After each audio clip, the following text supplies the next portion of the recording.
¿Es la muerte un tema tabú en nuestra sociedad? ¿Se piensa en ella o la mentalidad hedonista intenta apartar este tema y la vida se encarga de ponerlo delante?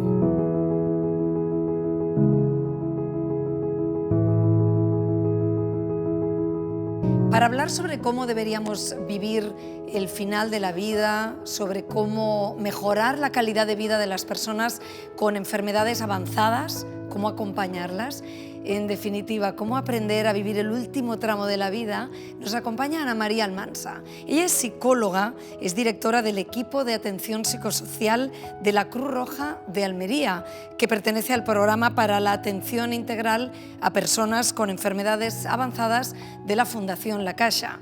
Ana María Almansa, hola, gracias por acompañarnos. Gracias. Ana María, ¿tú crees que la muerte continúa siendo un tema tabú en nuestra sociedad? Pues la verdad yo creo que ha habido un antes y un después del COVID, ¿no?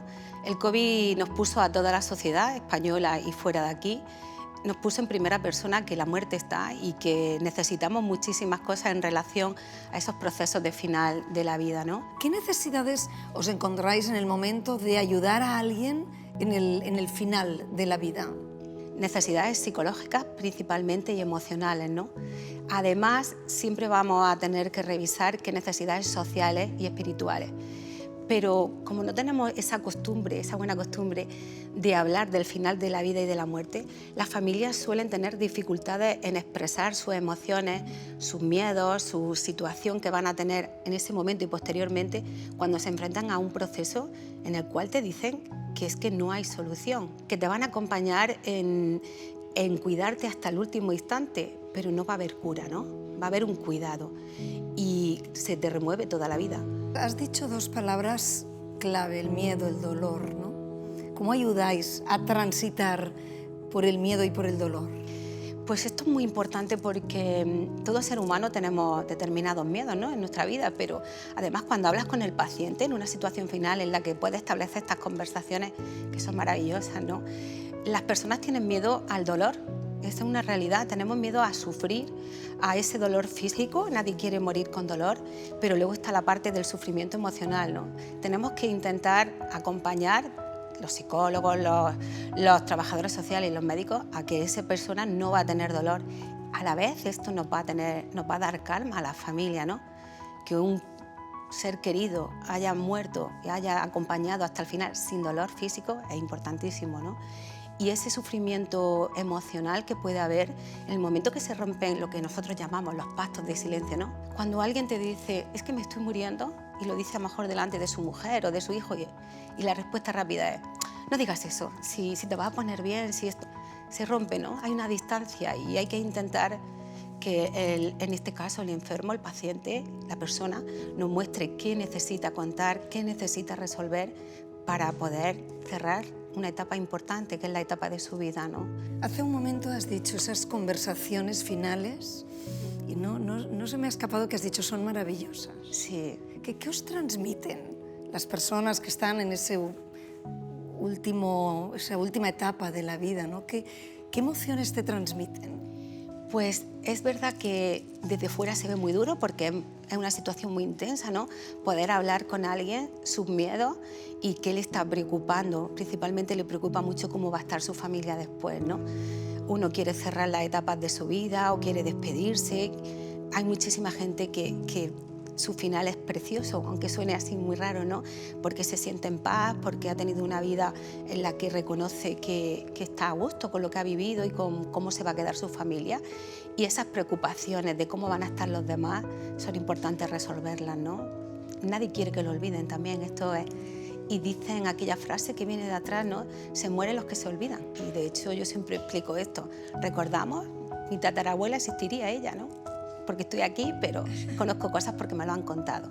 Seguro tu abuela, tu tatarabuela siguen vivas, claro, porque seguramente en tu familia se sigue hablando de ellas, ¿no? Por suerte se habla de la muerte tranquilamente en casa. Esto es importante para trabajar aquí. Oye, Ana María, pensaba, seguro que todos tenemos fortalezas, ¿eh? Porque a veces nos creemos muy débiles, pero vosotros, los profesionales, podéis potenciar estas fortalezas que todos tenemos y muchas veces las desconocemos, ¿no? Sí, sí que las tenemos. Las personas en realidad somos mucho más resilientes de lo que puede parecer, ¿no? Cuando nosotros nos acercamos ya a una habitación, a un domicilio, a un niño, esa familia ya ha vivido muchas cosas, ese paciente ha tenido muchos síntomas, muchas dificultades y cuando estamos ahí ya tiene un diagnóstico, tiene una serie de características, pero nos encontramos en general, hay familias cuidadoras y pacientes con los que podemos trabajar y hacer todos esos procesos. O sea que el ser humano es mucho más increíble de lo que a veces confía, ¿no? Y es importante, como tú bien decías, acompañar, a rescatar y saber escuchar lo que ellos te están diciendo. Son recursos que tenemos, ¿no? Recursos que tú como profesional puedes ayudar a potenciar y que ayuden a esa persona o a esa familia a acompañar a un familiar.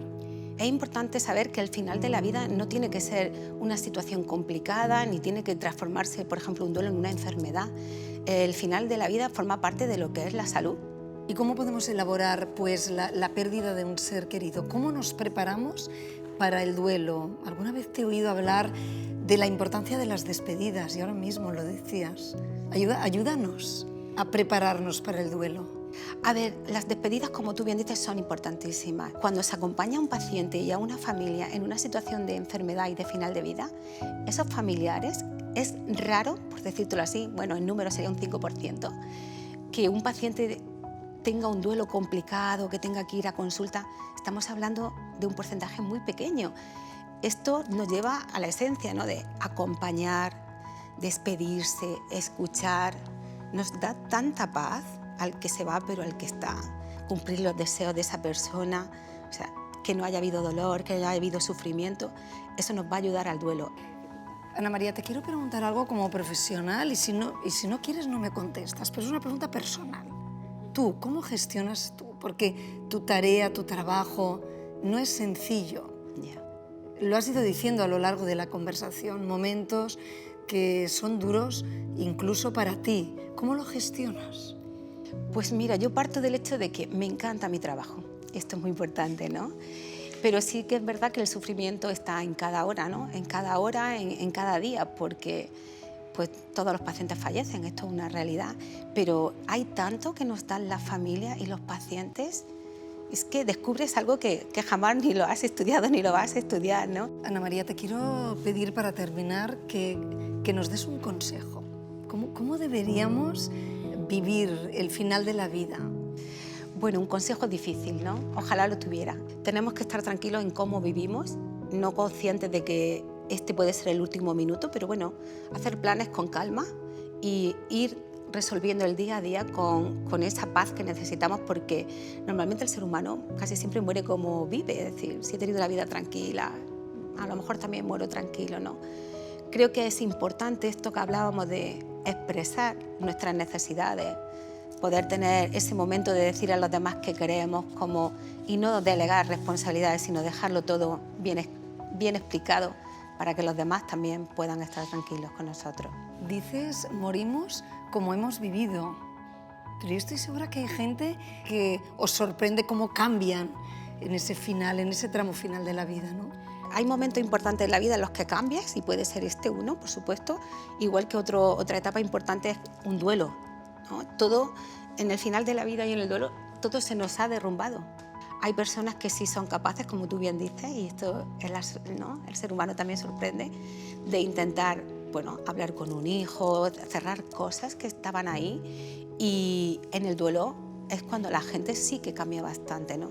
Cambia el que lo vive y los de alrededor. A veces no acompañamos como se espera, ¿no? Esto es muy importante. Desgraciadamente, la gente se aleja a veces de las personas tristes, de las personas que lloran, de las personas que entran mucho en una conversación de un fallecido. Y esto es algo que sí que tenemos que aprender como sociedad. Es que forma parte de la normalidad.